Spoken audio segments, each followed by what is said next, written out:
Hey everyone, what's up? Andrea Renee here, guest hosting for IGN Access. I'm here with Marty. Hey, we Andrea. just watched the longest press conference in history. I feel like we've all learned a bit. We've all aged. We're all wizened now. I like it. Yeah. Yes. So we're talking about Ubisoft, and you guys tweeted to us using that hashtag IGN Access your thoughts about the press conference.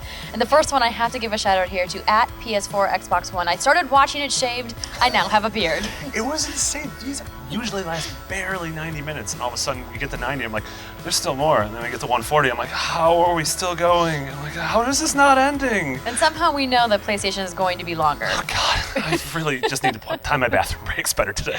All right, so this one is from @BottomsUpGamers. It says, South Park Fractured Butthole looks so amazing. I know, you can't say it without laughing. This game needs to come out like yesterday. Yeah, it does look hilarious. And like the Stick of Truth was so incredible, and we all loved it, and we knew like, hey, let Matt and Trey take their time with this. It's going to be great. It's developed in San Francisco by UB San Francisco, which is super cool. And they showed this reveal, and of course it's hilarious, but also the battle system is now, it's instead of just being sort of like a 16-bit turn-based RPG, it's now like a strategy RPG with grids on the floor. And so they took the hilarious story and the amazing, South Park presentation, and then they added an actual deep battle system. So somehow this is now suddenly one of my most anticipated games of the year, and it's coming out in December. I'm so stoked. Close. I know, I'm stoked. So this next one is from @CammyJPlays. I saw Mr. Burton on the Enterprise with Jerry Ryan, so I'm happy. Oh, you can't disappoint a picture. LeVar Burton's amazing, yeah, and having him come out, I mean, that's such a cool, for fans of Star Trek, like having this VR experience seems so cool. And I mean, honestly, like when VR became a thing a couple years ago, people had like a couple ideas in their mind, like where are certain places I want to go, what are certain places I want to do, and the Bridge of the Enterprise is just one of those things that absolutely makes sense. And so you see this on stage, and you're like, all right, yeah, obviously someone was going to do this, and I'm happy it's Ubisoft. And these are the kinds of VR experiences that I really crave as a gamer. Some of the other more involved ones are just too intense for me. Yeah. Like something like this that's co-op certainly sounds like a lot more fun. I mean, honestly, like I don't really want to do like a 20-hour game in VR, but the idea of like spending a half hour or an hour in a world I already love seems amazing. This one is from @Joe Causes Mayhem. That's dangerous. That's very dangerous. Do you think that Ubisoft's Ghost Recon Wildlands is going to be a better version of The Division? Ghost Recon Wildlands was one of my favorite demos last year. It was their one last thing, and the demo looked incredible. It looked like this open world, endless multiplayer Far Cry, and I was like, I want that. And then we saw the demo today, and it was handled the way Ubisoft handles those co-op demos a lot of times, where they have like the fake scripted banter between people. Right, let's try to keep it stealthy. I know, that always just doesn't ring true with me, because I'm like, that's not how anyone talks when they play games. That's not how you talk to your friends when you play games. Honestly, the game looked a little rough around the edges. Like, I love the idea of this massive, it's their biggest open world ever, and of hopping in there with 4 of my buddies and just going out and trying to, cause some trouble. But from what I saw, the game was very early on. It looked super rough. The combat didn't seem all that deep or interesting. But, I mean, we still have a ways to go. It's not coming out till next year, so I'm holding my breath that maybe this is just earlier on, and then maybe some demos down the line are going to impress me a little bit more. Yeah, I had commented that the Ghost Recon demo looked strikingly like the Watch Dogs 2 demo. Yeah. Just different settings, but I mean, like the drones and the choose your own adventure kind of path line. Yeah, and the way Ubisoft speaks about their worlds and speaks about technology, it seems like this one single unified message. It's almost like we're all part of the same Ubisoft cinematic universe, the UCU. I just came up with that. We did it. Trademark. Yes.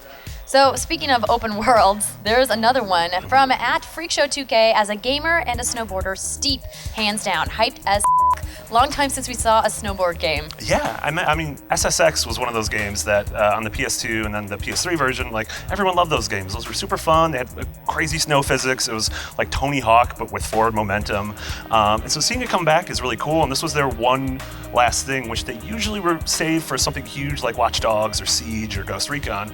So it shows you that A, they have a lot of faith in the game, but B, that it's something that they think is going to become the next big thing in gaming. And I really liked some of the social features of it and the replay features, where whatever you're doing, you can sort of zoom out and look back, and you can see your entire run, and then go back to a specific point, sort of almost go into a photo gallery mode and move the camera around. You can create challenges, and if this works out, I feel like that replay functionality could become a game changer across the board, like something that games 5-10 years from now, just every game is adopting. So that's the thing that has me most excited about it. Do you think it's maybe too ambitious? Because Ubisoft has gotten in hot water before for showing some things at E3 that didn't come to fruition. Yeah, it feels like every Ubisoft game is a little bit too ambitious, which I don't mind. I reach for the stars, but you're never going to grab them because they're the stars and they're very far away. Yeah, I mean, ultimately, I don't think this will, whatever fantasy we have in our heads that of this being the ultimate snowboarding game, it's probably not going to live up to that. But I always feel like you should temper your expectations and sort of go into something with an open mind. But I mean, honestly, I'm excited to play the game. I hope it's cool. So this one is from @AkshayTorn1. Says, For Honor rocked the show. Also, Watch Dogs 2 gameplay was stunning and thrilling.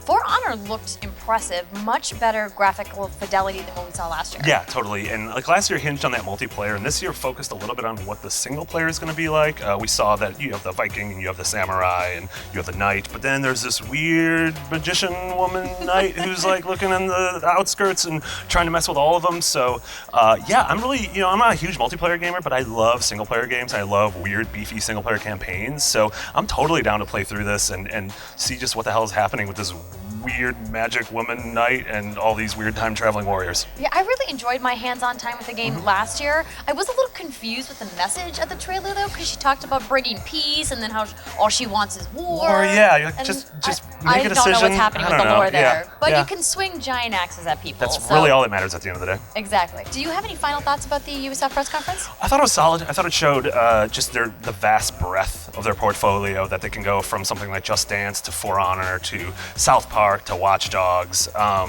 Honestly, they're one of those massive studios that are able to make something, it sounds trite, but something for everyone, which I think is super cool. And so yeah, in terms of games this year, like Watch Dogs 2 is one of the things I'm looking forward to most, and part of it's biased because we live in San Francisco, but yeah, that's definitely. fine. Well, Marty, thanks for chatting with me. We want to know what you guys thought of the Ubisoft press conference. Leave us a comment down below or tweet to us using that hashtag IGN Access, and keep it here at IGN for all of the latest E3 coverage.